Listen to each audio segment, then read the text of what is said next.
The show is about to start. Thank you for your cooperation. Enjoy the show, and please come back and visit us again.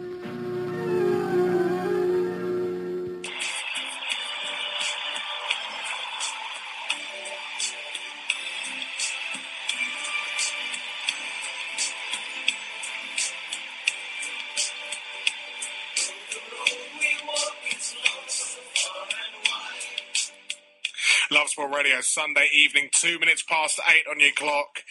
And it's time for your AFC Wimbledon Vanguard. I'm here with the guys from the 9 Years podcast.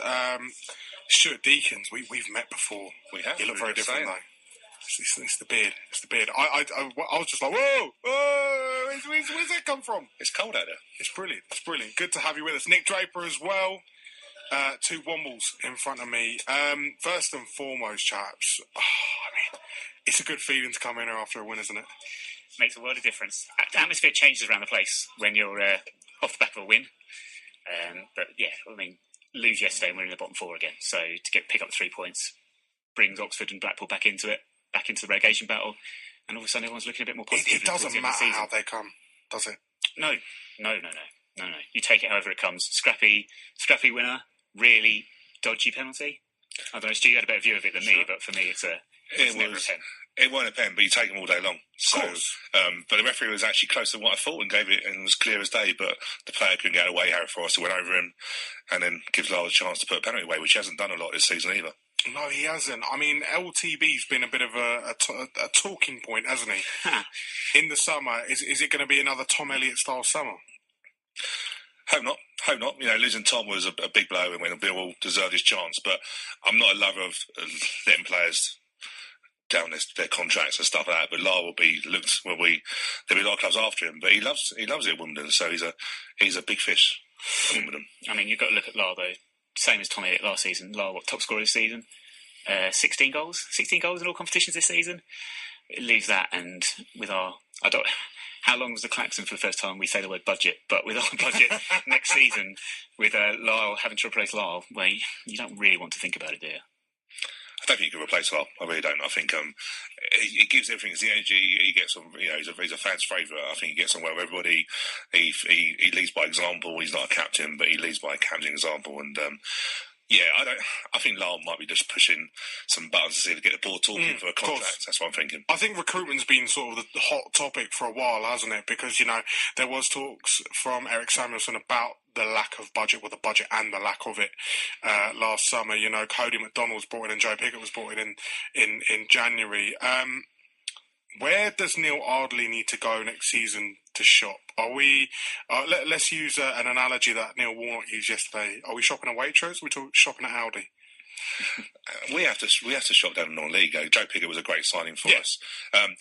Every year we've probably got top targets, and Neil Ardley always says that he doesn't tend to get them because we're not the big players in that league. So I think you go to non-league. I think you look at non-league and you look at the strikers down there. There's a lot of strikers scoring a lot of goals in non-league, and I think that's where our scouting should be really, because we're not going to get the big players in League One. We're not going to be able to offer the salary for them. So yeah, but that will come, won't it? When the new ground is built, that will happen. Things will change then. You hope so. I mean, the stadium, yes. Long term, absolutely, of course. Short term, I mean, we're not so sure. To be honest with you, the stadium at the moment, we're Kingsmeadow, 4,500. Yep. There's no guarantee that when we first move into the stadium, we're going to be significantly higher than that, really. We're going to building the stadium goes up in stages. Of course. So we're not going to go in with... But it's important to be there, even if it's 9,500. Is it 9,500 they're looking at the moment?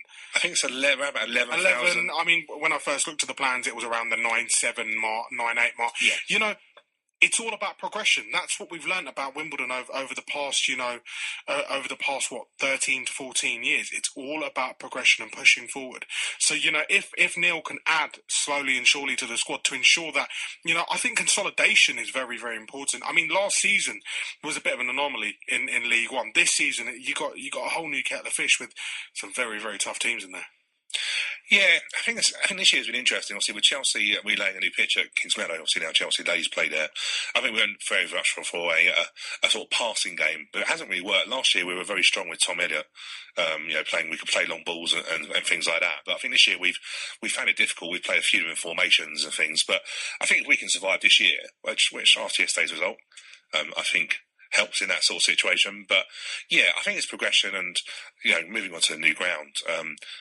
We looked when we went to Wembley for the Plymouth game. We took 24,000. I was there. So yes, it's a one-off game, but there's a demand there, and also once we're back in Wimbledon, we can then get back in the community. And at the moment, you can't give the kids any free tickets because they're going to stand in a terrace they can't see. So moving back to Wimbledon, it really means we can then get back to our community and start building up the fan base, which is there. Will you be upset to leave Kings Meadow? Well, a number of our fans have spoken to us about this, actually, that there is a feeling. I mean, we've been at Kings Meadow since we reformed in 2002, so we're 16 years now, 16 seasons. Many of our fans, our younger fans, have known no different than Kings Meadow. I mean, for Stu and I are slightly different. I never knew Plough Lane. I was a Selhurst Park fan. That's when I first went. You obviously knew Plough Lane. Many of our fans go back many years to the non-league days, the original non-league days. But there is, I reckon, a decent amount of fans that we've got that leaving Kings Meadow isn't a case of actually going home to Plough Lane. It's leaving home because that's all they've known. And I don't know how you bridge that with those. We had this a few years ago with, if you remember, Stu, the big debate about whether we aim or focus our work more towards Kingston than Merton. Yes. We had a big Don's Trust meeting and vote that went with that because a lot of people felt that going back to Wimbledon was never going to happen. So they thought, let's just put all our eggs in one basket. Basically, with Kingston, we've got a stage and we've got a base. Fortunately, we've managed to get people there. But people like Stu and I realise the name on the badge is Wimbledon. Of course. That's why we're in existence. That's the whole reason for being. We can't survive at Kings Meadow for many reasons. Location one, size obviously the other. But for many of our fans, that is AFC Wimbledon is Kings Meadow. Well, I mean, look, when I was telling you, I've done a lot of academic research on the club. When I looked at that, the board of, let's say, the late 90s to the early 2000s were insistent that no stadium could be built on Plough Lane. There's no space. Well, space has been found, hasn't it? So, it would be rude not to. I wonder how hard they looked back in them days. I don't think they looked very hard enough. I mean, they didn't even have Google Earth then, let's be fair. Hey, you find it straight away, couldn't you? The A to Z. I think the difference is this time is that the London Borough of Merton actually come to us about getting us back into Merton. So I think, the Football Club Board and the Don's Trust have done some amazing things at Wimbledon, getting back into community. The community was always the heart of Wimbledon. When I grew up in Plough Lane, it was always involved in schools, and I remember many years ago, Alan Cork coming to my school. That's going back a few years, but they're always involved in community. But I agree with what Nick was saying. We went to a focus group where there was younger fans there, and it was a case of, what do you want to do? What's it like when we move from Kings Meadow? And that's all they know. So for me, it's returning home, but for some, it's a new venture. Yeah, it sounds like you shouldn't have to say anything. It sounds obvious that everyone's going to be on board with moving back, but perhaps the club need to think about addressing, for those fans, like we say, exactly what we're doing, why we're moving, all those reasons, and to give Kings Meadow a send-off, but also realise, look, Kings Meadow, I said to you about 3 or 4 years ago, I'm sick of Kings Meadow. Do you know what it is?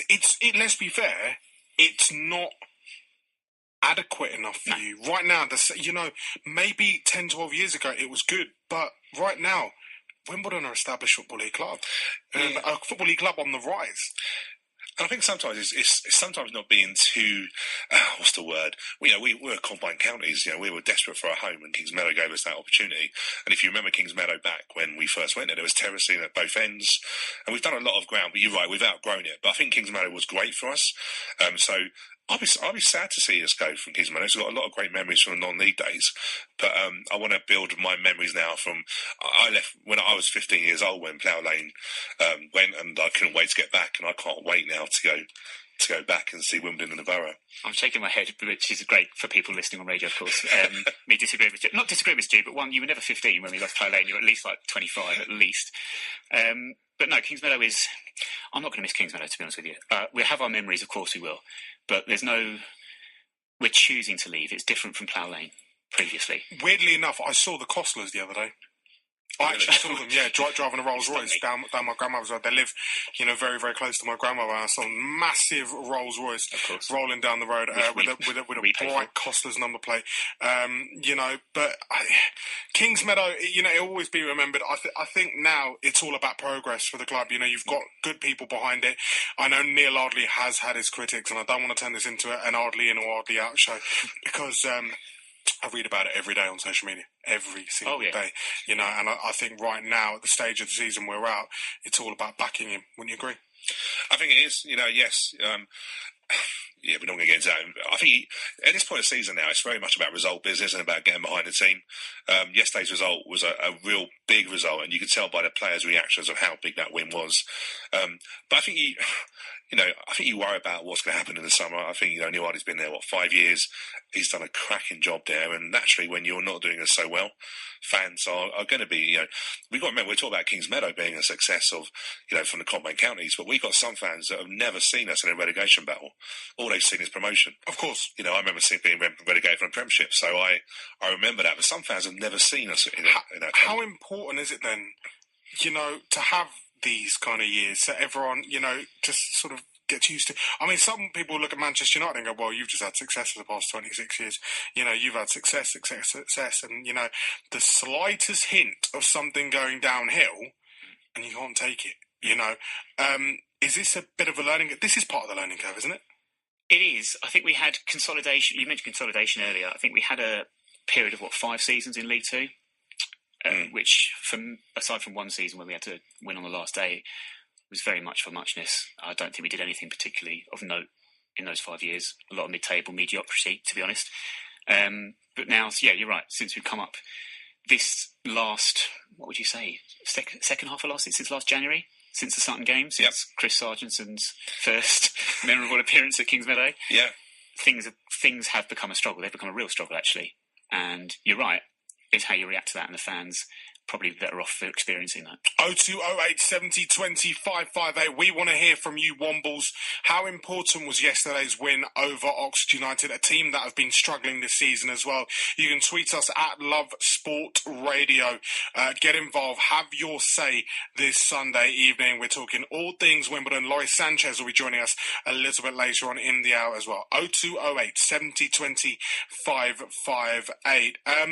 Going back to, sort of recruitment, you look at someone like Cody as well, who's had he's got his critics, he's got his lovers as well. I mean, is this what we've got to kind of expect this, when you're bringing in players for very, very, very little, you've got to expect this, haven't you? Yeah, I was saying a bit earlier that we went to a stage where we went to try and play we've got a lovely pitch now at Kingsmeadow. I think we tried to play a bit more of a passing football. But if you look at Cody's career, he's always played with a target man. And we've failed to really get out during the windows. And I think that's been the problem. Cody's been asked to do a role in a 4-3-3 role. Cody works so hard. You can never fault his work effort. Him relied up front. But sometimes he's doing work that you don't really want him to do. And I think, in the summer, I'd love us to keep Cody for the summer. And I think if we get the target man that we desperately need, I think you'll see Cody get into double figures easily. But this year's been a challenge for him. But you can't fault his work rate. He's worked so hard when he's been on the pitch. Do you sacrifice Lyle at the end of the season for a target man and then go with Cody and a target man, or do you stick with Lyle? Well, Cody is a target man. Cody McDonald? Yeah. You reckon? Don't you think? Target man? More of a poacher, I'd say. Yeah, he works more off of a poacher. He works off one. Yeah. He needs one to work with him. Don't you think Joe Pigott is someone? I mean, I thought he was very good when he played for Southend United. Feed the pig and he will score. Very, very simply. I mean, he's dropped down to non-league, but this is a chance. This is a platform for him to really build a successful Football League career, isn't it? Thing with Joe Pigott is we played against him for Newport, didn't we? Many years ago. We didn't play for Newport. He played for Newport against us, and he did look a different level at that time, didn't he? Yep. Taken him a bit of time, I think, just to adjust to the level now. He's come up a couple of divisions. You can see he's got the talent, though. He puts himself about. He's got that physical presence. Would you necessarily say he's the target man that would work with Cody? I don't know. I like Joe. I think he's come from a Maidstone team that's struggling. He's gone to full-time football, full-time training. I know he had that at Charlton when he was there. I think he needs a good summer. As for the question about sacrificing Lyle, I wouldn't like. I know Lyle is a big Be favourite. very careful with that word sacrifice, so we're not going to murder him in some. In terms of, we're too top heavy in the midfield, so I would rather get rid of some people in midfield and sacrifice. Such as Trotter's had his critics, Abdu's had his critics. Yeah. Well, what happens with Abdu next season? Well, Jimmy Abdu's on loan, isn't he? Yeah. So he technically goes back to Millwall, but he's been good in bits and pieces. I've defended Liam Trotter most of the season on our podcast to some people's dismay. I'm starting to enjoy it now because he got man of the match yesterday, so I'm sitting quite pretty. He wasn't man of the match, though. He wasn't. It was a bias vote. It was a bias vote with Trotter. I mean, what are the key areas in the summer to strengthen? I mean, would you say a keeper? George Long's on loan, isn't he, from Sheffield United? And he's a good keeper. I think in goal, something needs to be done. Of course, James Shea was let go of. He's at Luton now. That needs to be sort of looked at. Even though Joe McDonnell was a good keeper. Yeah, he came in recently at Milton Keynes and did very well, got a clean sheet, come into a very difficult game and done well. George Long's doing great. I don't mind the lone goalkeepers. I think sometimes very difficult to get a goalkeeper of certain levels. If you look at a lot of clubs, if you look at a lot of Championship clubs now and Premiership clubs, they have 4 or 5 goalkeepers, don't they? So I think the loan market is very good for a goalkeeper. The areas I probably would say would probably be fullbacks this season. Barry's slowly edging on, isn't he? Yeah, it's just an age thing with Barry now, yeah. Barry and Robbo as well. Paul Robinson as well. You've got to say, he's been a great servant. He was a great servant at Millwall as well. But maybe sort of time is starting to catch up on him. I think it is. It's sometimes really weird how you see someone a season later and it's just sometimes a season too many. It's amazing how sometimes age does catch up with you, with the best of us. Actually, no names. Yeah. But I think fullbacks, Jonathan Meade's done really well this year, but not playing enough games. Yeah. But Barry Fuller, as much as I wouldn't want to see him go, I think we need to look at maybe getting someone in for that position. I think it's a big overhaul. I really do think there is an overhaul. You talk about trying to play a nicer style of football on the pitch and all things like that, which doesn't perhaps work for this group of players. There's a number of players we're going to have to ship out. Is that worrying, though? If you're bringing in players and shipping out players, is there going to be a worry that in the first half of the season, results might be so poor and because you've brought in players, they need time to gel. Are you prepared for that? It's the gamble you take. I think it's a gamble we have to take, to be honest. I think if you look at the squad at the minute, as we've talked about all season, and potentially the way Neil sets up his teams, we're a very boring side. We are. We're a dull side to watch. This year we have been a dull side to watch, and it's actually not alienated, that's the wrong word, but a lot of our fans are getting very, very frustrated with it. Ignoring the results and the struggle we're in, a lot of fans, we are seeing a lot of empty seats at Kingsmeadow, to be honest. It was sold out yesterday. We weren't. No. On the website. We might have been technically on the website. The empty seats in the main stand and the John Green stand, our good friend John Green stand, would suggest that people were not turning up yesterday. There's a lot of discontent about the entertainment. I wanted to go. You should always come down. Always charge around because there will be seats spare. I promise you this season. And I think next season, we need to reinvigorate that problem we've got with some of our fans. Is atmosphere a bit of an issue? Huge issue for me. Yeah, I think so. This year's not been great to watch football-wise. There's no doubt about that. And this part of the season is a result business, so you'll see fans gradually come back to make sure Wimbledon don't go down. But it hasn't been the most exciting season. Football has been a little bit. We've been a bit negative. We've gone to sort of 5-4-1, 4-5-1s and stuff like that. And yes, we on our podcast we hear that there are fans that are choosing not to go. But I think, I think you're probably right. It does need a bit of overhaul. It's a gamble. It's a big gamble. But as long as you get your players in early in the summer and you don't get late signings, then you're okay. But if you get late summer signings, then you've got a chance of hitting the season with a bit of trouble. 0208 70 20 558. How early does Neil Ardley have to act in the summer?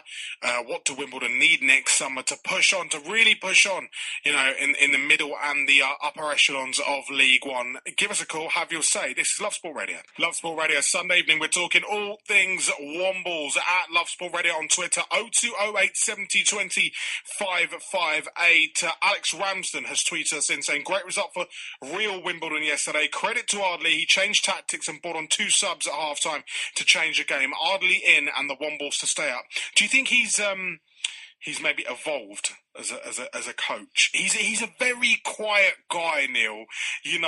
Sometimes some people say he lacks emotion. I don't know.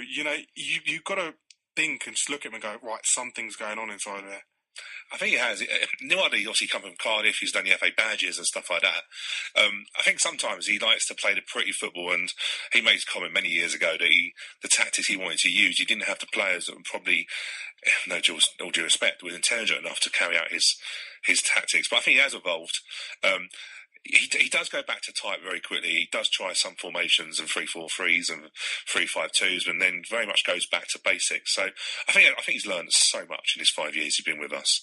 And you've even seen from this year he's just not had a chance to do the subs. I think he will admit himself that the players he got in was probably not the right thing. He's probably missed out on a few players. But yeah, that's going to happen, isn't it, Stuart? I think it does. In the windows, we desperately did need a target man. He did try. I think we lost out on a few. I think Michael Smith went to Rotherham and that way, didn't he? I think and stuff. So we have missed out on a few. It has made us limited. But I've been impressed with what I've seen with him. He's still a little bit defensive. His go-to position is defensive, is to counter what the opposition are going to do without actually thinking, what have we got that can take the game to the opposition? And I know that's easier said when you've got bigger budget, bigger squad. Exactly, but don't you need players who are sort of more self-starters, if you like, to go and really grip hold of things and just go, right, we're going to go for it. We're going to do this, we're going to do this, we're going to do this. You need a general on the field. And maybe not a right-back general. Barry's at right-back. He's the captain. You need someone in the heart of the midfield going, dictating. You used to see Roy Keane pointing where he wanted the ball, charging down the field, pointing, pass it there. Maybe you need someone like that. Well, I'd say we talked about Liam Trotter, obviously, and his performances in the centre of the park have improved. I think it's fair to say, but possibly admitted that. I know it's taken me a while to get these words out of my mouth. It came when Jimmy Abdou perhaps got a run in the side alongside him as well, and those two probably do drive us forward more than perhaps previously was happening. I think that's fair to say. But you still feel like you need that extra legs in that centre. Mark is from Uxbridge. Mark's from Ruislip, in fact. It says Uxbridge on my screen. But Mark, you're close enough. You are on Love Sport Radio. How are you guys? All right? Yeah, good, Mark. All good. How are you? Yeah, good, thank you. A big fan of what the guys do. I'm a music teacher and I can't get to games, so I really rely on what they say, and I love their videos and kind of how they feel about things. I'm just wondering. I'm stunned by hearing that you think some fans don't. The younger fans don't really get that we're from Wimbledon, even though we are Wimbledon. Do you know what I mean? I don't understand how we're always singing about going back to Plough Lane. Why do the young guys not realise that's where we're from? I know it doesn't make much sense. No. From my experience, I know in my role as a teacher, a lot of young people in the area that would have been attracted to AFC Wimbledon because they could jump on a bus or they could stroll to the ground on a Saturday and they could be home by 5:30. So it was their local team, and their local team just happened to be called Wimbledon, but they were playing in Kingston. So actually for them, a lot of their experience is tied to the stadium and the location of Kings Meadow than it is the actual team. Actually, I think it's probably fair to say we could probably mention West Ham at this point and see that's probably what you're seeing at West Ham now, being angst because of what's going on there. And I mean, as crazy as it sounds, we've got fans that hated Selhurst, never went to Selhurst Park. My first memories of Wimbledon are associated with Selhurst Park, so it will always have a special place in my heart, if you know what I mean. I think they get that we need to be in Wimbledon, but arguably selfishly, their memories are tied elsewhere. It's a good point, because we did a focus group a couple of months ago, and we had some youngsters there, and we talked about the fact, would you want to change your name to Wimbledon, or do you want to keep it as AFC Wimbledon? And actually the younger fans wanted to keep it as AFC Wimbledon. That's what they knew. Whereas me, I just wanted to go back to Wimbledon because that's what I know, that's where we're from. So I think we have to be conscious of it. I think there's a lot of work to do around before we move back to Plough Lane on how do we engage all the fans. We're going to be going from taking our existing fans to hopefully attracting more fans in Wimbledon. So I think we have to be mindful. About more education of our background? Possibly. I think we do a lot of great work with the foundation and the community work in Wimbledon already. I think we do a fantastic job, and I think when we move to Wimbledon, that will sort of be taken care of. What I think we probably not as good as Stu just mentioned that word engagement. Engagement's this huge word we've been hearing about for years, haven't we? And a lot of people on the John Strutt board want to improve the engagement of our younger fans, and I think that's probably why when we say things like we said today about their views on Kings Meadow, it comes as a bit of a surprise to a lot of people because you don't hear those voices. Right. I'll tell you what, Mark, we're approaching a break very quickly, but I just wanted to get your views on how things are going this season. The Dons will be staying up, won't they? I hope so. The thing is, because I can't go often, I kind of got a really interesting... I'm objective rather than being subjective. I'm not in the ground, not witnessing it. I'm standing back and watching it.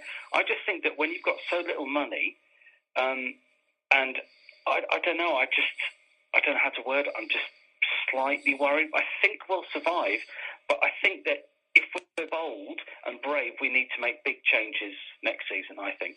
I mean, Neil Ardley to death. I've watched him since he was a boy, but I think big changes are necessary. Do the guys agree with me? Well, chaps, have your say. I'll let you take this one. Yeah, I want to say big changes. I think, me personally, I want Neil to be there. I think he's done a great job. Sometimes we can want to get rid of managers too quickly. He's had a bad season if we're looking at that. But then you can also argue he will come out and go, actually, on the budget table, and that word budget again, that actually, if he stays up, he's overachieved. So you've got to give him that guy credit. So it's a bold statement from Mark. He's concerned about sort of the future. Have your say this evening. 0208 70 20 558. You can tweet us at Love Sport Radio. I'll be reading those a little later on. We've had a very interesting tweet in from Gary Fletcher. We'll be speaking to Lawrie Sanchez right after this. Sunday evening, London town. This is Love Sport Radio, 558 AM, DAB Digital Radio. We're talking all things Wimbledon, the mighty Wombles, and maybe the mightiest of the Wombles. Mr. Lawrie Sanchez joins us on the phone this evening. Lawrie, how are you? Yeah, fine, thank you, Jim. How are you? Very, very well, thanks. First and foremost, we're talking AFC Wimbledon in this season. What are your thoughts on the job that Neil Ardley is currently doing? Yeah, do you have a bad season? It's sack the manager. I mean, it's always the easy out that. I mean, any looking at the season needs to take in what your objectives were at the beginning of the season, how you were hoping to achieve those objectives, I should say, what budget you were using to achieve those objectives, and what your competitors were doing. And you take all those into any consideration of a season. And I think it's been said earlier, I mean, Neil got them up, Prox got them up a little bit too early in their development. And, they've found it difficult this season. I mean, good win Saturday, but you do have to judge a manager on what he has got to work with. And if the budget is one of the lowest in the division, then you shouldn't be surprised when you end up there. I mean, if you've got a massive budget and you're underachieving, then that's a reason for dismissing managers, not the other way around. When you were a player at Wimbledon and a manager at Wycombe Wanderers, how much did budget sort of, affect you and the way you went about your job? It determines everything. I mean, all things being equal, you'll end up where your budget determines. Now, the thing that changes a little bit is you can sometimes have, managers that make fantastic things happen. I remember Ian Holloway getting Blackpool promoted on a budget of about £5 million. But what that proved more than anything was it was the exception that proved the rule. The rule was the top teams in the Premier League at this moment in time have got the biggest wage bills, and the teams struggling at the bottom have got the smallest wage bills. Now, that doesn't always work. I mean, you can go to Birmingham, the situation there, probably got a budget similar to Wolves, but have struggled this year for whatever reason. Then you do blame the manager. But, you can buy the players you can buy with the money you have. And if they're not better than the top players, it's probably because they're not being paid as much as the top players. In this life, you tend to get what you're worth. Over the short term, perhaps you might earn more than you're worth. But sooner or later, you fall back to what you worth. And as I say, therefore, players paid more tend to be better players and players paid less. Now, you can. When we were the Wimbledon team, we got around that to a certain extent. By one, we had a very motivational manager in Bassett. The work that Gould did after him afterwards was exceptional. But, we had a mindset that was built into us by Bassett. And likewise, we had a method of play that is ostracised, or certainly ostracised in the modern game where everybody wants to be Man City, Yeah, hi, Lawrie, it's Nick. You probably answered my question there. You're talking about the old Wimbledon, but back in those days, when we were running up through the leagues and rising up through the leagues even, was the word budget even mentioned? Was it considered? When did it become such a relevant thing? I think Sam mentioned it finally when we won the cup final, didn't he? And he said that suddenly, I mean, he meant it in the sense of the word. He said that the players lost their virginity in that other clubs suddenly realised these players are worth a lot more than they get paid at Wimbledon, and they were starting to be picked off. Dave Beckett going to Newcastle, Wisey going to Chelsea, Terry Phelan going on to Man City. All these players, at the end of the day, Wimbledon couldn't, and the freedom of contract came in as well about that same time. The freedom, what's the name rule? But you can no longer keep players under their contract. Bosman ruling. The name escapes me for the moment.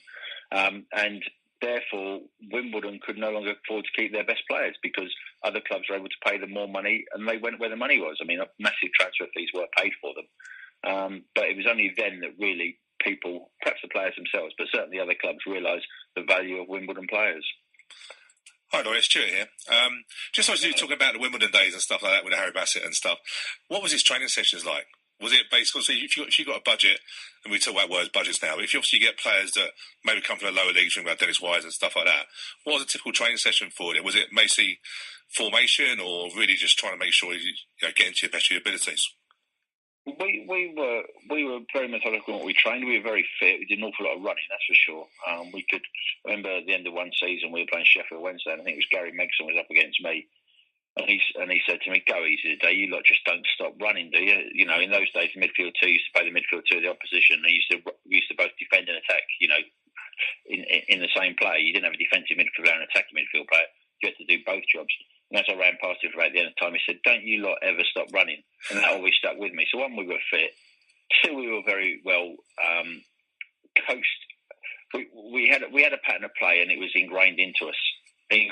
So much that when Bassett left, the senior players, myself, Dave Besson, Alan Cork, we continued that. I mean, Goldie came to us after he took over and said to us three, "You're the senior players. I don't know what you do, but I want you to keep doing it." In fact, Don Howe, in a discussion with us early on when he took over, and he was England coach at this time, you remember, yep. He said to us, "Look, I don't particularly like what you do." And by that, I think he meant the more off the ball stuff rather than the on ball stuff. But he didn't particularly like the way we played. But he said, "What I will do is I will try and enhance what you do with the training regimes I bring in." So they both bought into what we did, and it was, we were pilloried for it, and clubs that have done it like Tony Pulis at West Brom since, I mean, to be fair, Leicester won the Premier League playing long ball football, it's really fast forward over the top, everything went over the top, he chased it and they played from there. And that made me smile big time because, not everybody can be like Man City, not everybody can have the best players in the world with the best touch. If your cloth isn't quite as good as that, you've got to cut it accordingly. Lawrie, it's 30 years since that magical afternoon at Wembley. Well, it's approaching 30 years. Are there any anniversary celebrations planned? I think either AFC is trying to sort one or two things. I know there's a golf day. I think there's one or two that he's trying to organise that week. One or two things to try and remember. I mean, 30 is a strange anniversary, to be fair. I mean, 25 would have probably been a better one. And by the time we get to 50, none of us will probably be alive. So I suppose 30 is the one that is, at this moment in time, the one they're looking at. So there are one or two things being organised. I'm not sure the full programme, but I've been told that there's certainly a golf day, which I've been put down. I think there's a dinner of some sort being organised. What's your golf handicap like these days? Yes, well, not that good. But I enjoyed that game of golf. I mean, I've taken it up a lot more seriously over the last 2 or 3 years. So I've got all the gizmos and gadgets and everything trying to help me play better. And I have improved a fair amount, to be honest. Going back to 88, Lawrie, obviously Plough Lane at the time. So we're getting ever closer to a return to Plough Lane. Just wondering some of your memories of the stadium. For you, what it meant to you. I love Plough Lane. I mean, it was... I was fortunate enough when I was reserve team manager later on to play with the reserves there after Wimbledon moved to Selhurst Park. And so every Wednesday, or every other Wednesday when we played reserve games, we went back and played there, and I loved it. I mean, the one thing I think remember is the surface was excellent. The surface was always excellent.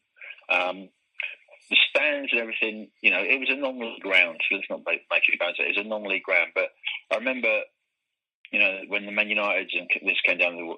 I mean, we in those days you could kick off and roll it back to the keeper, roll it back to Dave, and Dave used to pick it up and he could land it first bounce on the opposition penalty box. I remember looking at Brian Robson once when we played Man United his first time down. They've had to get changed this non-league dressing room, come out onto this sort of ramshackle stadium. And then the first kick we've kicked off back to Dave, and his ball's bounced on the edge of his box, and he's in front of me. And I looked at his face, and it was a picture. You know, you could see him thinking 90 minutes of this before we get back to a proper ground. You know, but it worked in our favour. I mean, we had some unbelievable results there. The fans on top of the pitch was fantastic. You know, I think we averaged about 5,500 our first year in the first division. You know, you could actually pay to get in to watch our games. Yeah. Obviously, we sold out for the United, Arsenal, Spurs of this world, but for the normal Aston Villas, I think we had about 3,500 one Tuesday night. So I love playing there. I mean, I when they moved to Selhurst, I mean, I always used to say, you know, we're playing 38 away games a year. You know, that was it for me. The players that came after me, the Robbie Earls of this world, you know, they hadn't known Plough Lane, so they Selhurst was their home. But for me and players that played there, like Dave, you know, and Corky, travelling to Selhurst was an away game for us. But no, I used to love it. I mean, it left a lot to be desired. Obviously, the facilities weren't great. I mean, it was damp. I mean, the players' bar turned into a lounge, turned into a nightclub in the evening. I mean, they owned the pub on the end where we used to have pre-match meal, which was, you know, a ropey old pub. But it was home. It was your home, and we were, you know, and it was a fortress for us. Lawrie, we're very, very pushed for time. But yesterday, 17 years today since Wycombe Wanderers reached the FA Cup semi-final by, of course, beating Leicester City 2-1, led by you, Lawrie. You know, what are sort of the overriding memories, bar signing a player on teletext? My overriding memory is when we got beaten by Liverpool, and we got in the dressing room afterwards. The players were disappointed. This is a team that was in the bottom half of the third tier of football at the time. I'd played something like 66 games that year. We got beaten by Liverpool in the last 10 minutes of the game. I think they scored their winner in their first goal in about 78th minute. And the players were so confident that they would beat them that they were actually disappointed that we'd lost. And that's an abiding thing that was saying to me, that you can take a team to that far, that they can believe that much that they were going to Wembley against one of the best teams in Europe. That was a Liverpool side that won 5 trophies in a calendar year, I think. Yeah. You know, they had to bring on, I think they brought on Steven Gerrard and Emil Heskey off the bench to add to Fowler and Owen to beat us. And my team, my players were disappointed. And that, for me, you know, summed up what we'd done that year. Brilliant stuff, Lawrie Sanchez. Thank you very much for your time this evening. You know, we are very, very pushed for time, Love Sport Radio, but I'm sure you'll be back on the airwaves very, very shortly with us. Lawrie Sanchez there, Wimbledon legend. I'll tell you what, this is Love Sport Radio, 558 AM. Give us a call this evening, 0208 7020 558. Love Sport with 7otb.com. Play your way to £1 million. Love Sport Radio, 558 AM on DAB, online, via mobile, and your Alexa smart speaker. Thank you very much to Lawrie Sanchez once again. A great guy, and some great memories there, chaps. Yeah, I've got great memories of Lawrie, I must admit, and obviously a cup final goal. But when he was talking about the Manchester United, I think teams were beaten when they got to Plough Lane. I remember Brian Robson one time looking out the window when they were reversing into the Sportsman, and he just looked beat. I think a lot of them were beat before they got on the pitch. I think one of the things you mentioned there as well about the social side of Plough Lane, something that perhaps we have at Kingsmeadow that we need to think about recreating at Plough Lane. And yesterday after the game, Stu, you were loving you're going to give us a rendition of this actually, aren't you? The new Liam Trotter song we've got. No, there was a new Liam Trotter song which is to the theme of YMCA. Yeah, if you want to go on to all good social media sites, you'll find it there. But I'm not singing it for you. Oh yeah, I saw a comment from Lawrence Lone, who's very well known around the club. Never heard of it. Talking about the song. Lawrence, I will sing it for you personally when I see you next. I don't think I'll be singing it on air. Let's go to the lines. We've got Mark from Kennington on the line. Hi, Mark. You're on Love Sport. Yeah, hi. You all right, guys? How you doing, Mark? Quick question. You were talking earlier about players and who we got to bring in and everything like that. Let's flip it on the head. How much have we missed Jake Reeves? Oh, that's a great question, Mark. It's a great question. I'll let you go first then. How much? Well, my first reaction to that is how much has Jake Reeves missed us this season? Because I think you could argue that it's not been a great move for either party, to be honest with you. But certainly the first half of this season, his legs around midfield, yes, we have missed. I think Jimmy coming in since January perhaps has helped replace Jake, which we probably didn't get before Christmas. But certainly his energy, absolutely. And you're talking about, we were mentioning earlier, weren't we, about that midfield leader to drive you forward? Yeah, he would have been massive. Yeah, but that would be Danny Borman, no? Well, yes. Well, then you argue, are we missing the pair of them? I guess. Yeah, and I see Danny Borman set up a goal for Cordy yesterday, a late equaliser. So I mean, I'll tell you something. You know, you want to go back to Bully. Bully was in the same squad as Lawrie's. You know, for 2001 at Wycombe Wanderers. Of course. You know, he's been there and done that. Mark, would you have Jake Reeves back? Right now, in the shape that he's in. Well, I mean, he'd have to come. He'd have to go for the Simon Bassey conditioning program, wouldn't he? More the Moriarty conditioning program. Well, Simon Bassey, Neil Cox conditioning program. The Bezo conditioning program. Yeah, that's more goalkeeping jobs. But would I, for his dynamicism that he has and that he brings to the field on a match day on any given Saturday? Yeah, I think I would. And where does Neil need to strengthen in the summer? I mean, you know, what needs to be done to ensure that we don't see another one of these seasons again for Wimbledon? The problem is for me at the moment, our midfield is just so defensive midfield heavy. And the problem that I have in my head is that for 3 games we've got an excellent Trotter, for 3 games we've got an excellent Abdu, and for 3 games we've got a very good, and I'm not going to say excellent on purpose, Tom Sawers. So who do we remove from that 3? Which 2? And that's a big ask to remove 2 defensive midfielders. But which 2 do we take out? For me, I mean, Abdu's going to probably go back. Whether he's going to be signed then or permanent, we don't know. We'll see in the summer. Tom Sawers is, in my opinion, I think probably going to be the one who's going to make way, and Liam Frost is probably going to stay because he is warming to the fans. But then we also have got young Anthony Hartigan, who's going to hopefully take next season by storm and command quite a nice transfer fee at the end of the next. Mark, I think the idea with Jimmy Abdu, you know, people question him. You know, the idea with Jimmy Abdu was, you know, that. You know, he's played, and I think it's about 350 appearances. He's played 350 games. I mean, what, a lot in the Championship. He is an experienced player. You know, he was brought in to do a job because but you can take an experienced player. You can take an experienced player from any team in the world, whether they're being managed the right way is another matter. And Nick knows that better than anyone else, I think. I would say, Mark, you're looking at the midfielders there, and you're right, we expect perhaps Jimmy to go at the end of the season, but what you have got in Trotter and Sawers, I think Sawers is another one we talked about in the same way as Trotter, but quite reliable. I think they're players that, okay, they might not be fantastic going forward or whatever it might be, but you can put them in there, they're going to do a job for you, they're not going to make silly mistakes, they're not going to give a bad pass away, give possession away in a dodgy area. You know, they're not these type of people, they're not the type of people that like leave their wallet on the bus or something. They will give you like 100% every game, and I'm quite happy. I'm quite happy at this moment in time. I can't believe I'm about to say this, Stu. Quite happy with Trotter and Sawers to say next season. I think it's just a balance, isn't it? I think, you know, we do need an attacking midfielder. You know, Dean Barrett's sat on the bench quite a lot this year, been injured. I think for me, I want to just it's the balance right. You know, Jimmy Abdu, Liam Trotter, they all did the same job.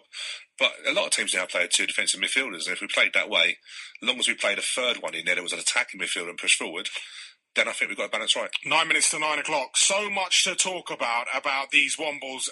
Let's go to the tweets. Gary Fletcher's tweeted, will George Long leave at the end of the season? Think he loves the place? Well, we thought that about Kel Roos, didn't we? Yeah, Kel did. To be fair, George Long is always in the bar. You know, obviously at Wimbledon we're quite unique, where our Man of the Match awards are done in the main bar with the fans. And George Long's always in there with his mum and dad. Seems to mix it very well. I hear he likes it in London. Who wouldn't? I'd love to keep him, but I'm also sure there'll be a lot of teams after him in the summer. But there'll be an opportunity maybe for him to go back to Sheffield United, won't they? And compete with Jamal Blackman. Possibly, yeah. I think, do you know what women do very well is we love the players. We look after them. We give them love and attention. And sometimes it can be players want to be wanted sometimes. So we do as much as we can. We haven't got a budget, but I know obviously you talked about Bezo earlier, who's an absolute legend. He's a fruitcake, isn't he? He's a great. I love him. I love him. He's a great guy. I mean, I looked at Wycombe Wanderers and Barry Richardson, who's now their former goalkeeping coach. They designed, Barry designed, the goalkeeping kit, which is, if you look at it, is wow. I mean, it's something that was probably, designed in I'd say, in the theme of the train spotting era. I mentioned to Bezo this season, you need to be going and doing it yourself, and he agreed. And I said, we need the Ashley Bays goalkeeping range. It would be incredible. I think he's a great character around the place, isn't he? He's great. I've had a pleasure of being with Bezo quite a lot, actually, and he can't help but cheer you up. He's just one of those characters. And I think with goalkeepers, they're going to make mistakes and stuff like that. And he's very much got a goalkeepers union. He looks after them, builds them back up. They make mistakes. I think he's a great character. Look at Cal Roos. Cal Roos was incredible, wasn't he? Yeah, and it's really weird how his career after that hasn't really done much after. It's really weird. Obviously, he left after the playoffs and so forth like that. It's a shame. I think keepers sometimes just depends what clubs they fit at. But at Wimbledon, he fitted really well. They loved him. He ousted James Shea, of course. Thanks, Gary, for your tweet. Mrs. MC has tweeted, I feel that the management, player and fan engagement is at its lowest. First time I heard Liam Trotter speak was yesterday at the Man of the Match presentation, and he came across well. Perhaps if we had seen more of him at the beginning of I tell you what, I presume after that was season, he wouldn't have got so much of a backlash. Clubs say we're in it together, but doesn't feel like it this season. Who wants to tackle that? It's an ongoing theme, isn't it, really, for us this season? I think there are certain players, Liam Trotter most certainly is one of those, that we haven't heard from, and that's most of the problem. We've talked about a team that don't have character, that don't have personality. They arguably do amongst themselves, but with the fan base, we don't see it. And the club really do actually do. This is where we need to be a bit better at getting us fans to relate better to the players, to hear more from them, to get to know them a little bit better. Liam Trotter, I don't think many of our fans hardly had any knowledge of the player until yesterday. He won Man of the Match. He comes up on stage at the end. All of a sudden, everyone's loving him. He's just won our Twitter Man of the Match poll for yesterday with 80%. Nice one, Liam. And but that comes with personality, like we said. That's getting to know them, and I think there's still a few players that we don't hear enough from. I think there's a fine line sometimes, isn't there? We're a unique club in the terms of a fans-owned club, and I think we have got used to being around the players, especially in the Combine Counties days, and even going up to really the conference-winning team. I think the problem sometimes you have when you're not doing so well. Do the players want to be around the fans? Yeah, I agree. Liam Trotter, I spoke to him a few times. Very, very quiet person, but very assured, very confident. I think sometimes, we could get the players on as much as we can, but it's something we need to work with. It's something that I think, as a Wimbledon fan, I love the fact that we can chat to a player, he can mix with us, and it's something I don't want to lose. But I understand sometimes why it can be difficult when the team's not performing. Right. Pause on that mix with us kind of thought. Very quickly, I need to read this one. SW19 Womble. Womble staying up and the franchise going down. That other team from 70 miles away? 70 miles, 60 miles away? Yeah, totally. Some distance away. Milton Keynes, Wimbledon till I die. Apparently the Pro Jaffa Cake Ultra. Good choice of baked goods there. SW19 Womble, I salute you. I really, really, really love this point from Saeed. Saeed, you can tweet again. You can call us as well. Saeed has tweeted at Love Sport Radio and saying, given what happened to West Ham United when they moved from Upton Park, what do the 9 Years podcast guys think are the most important things that should be designed into the new player lane? That is the best question we've had all week. Saeed, you're a highly intelligent man. Give us a bell. Give us a tweet. I'll make you a cup of tea any day of the week. I'll even rob some Jaffa Cakes from SW19 Womble. First and foremost, the free car parking that currently exists at Kingsmeadow will be gone. Yeah. Let's be fair. There's no space for it. Talk to us. What's going to happen? What do they need to include? Safe standing. Can I chuck that one out there? Because I think atmosphere, which is a struggle at Kingsmeadow at the minute, I think you'll see an initial boost because it's a new stadium, we're back home at Wimbledon, all those sorts of things. I know there's all sorts of cost implications, and if Eric's listening to this, he's probably swearing at me right now because I know it's a little bit more expensive to get it all sorted, and I don't know exactly how the nature of the planning application, what it is that involved in our finances to get it. Certainly, I think that would be a key one if we could. Stuart, wrap it up. Yeah, I just think very much we can't lose the closest of fans. You know, it's going to be a bigger ground, of course, but I think, you know, I've got a lot of friends that have come to the ground and they love the fact you can mix with your favourite player, and that's where we've got the kids coming in. So I think if we can make sure the bars, we don't have that corporate feel where you have the man of match and the sponsors, lounges like that. I think I very much keep the closeness, because that's what's different about our club to a lot of clubs in the leagues. That's where I'd want to go. Love Sport Radio Sunday evening. That is it for our Wimbledon fan car show. Do you know what? I've absolutely loved it. It's flown by. We've had a good time, haven't we? Absolutely. And can we say before we go, big get well soon to Robin Bedford, our kit man. Got a bit of an accident the other day, and we wish him a speedy recovery. Also, I have to say very quickly, happy Mother's Day, of course, to my mum who's listening, and happy 70th birthday to my dad, and to our former manager Dave Anderson, who is birthday today. Brilliant. I like that. Nice one, Nick. Thanks very much. Time's a wasting if you ain't wasted, but I've got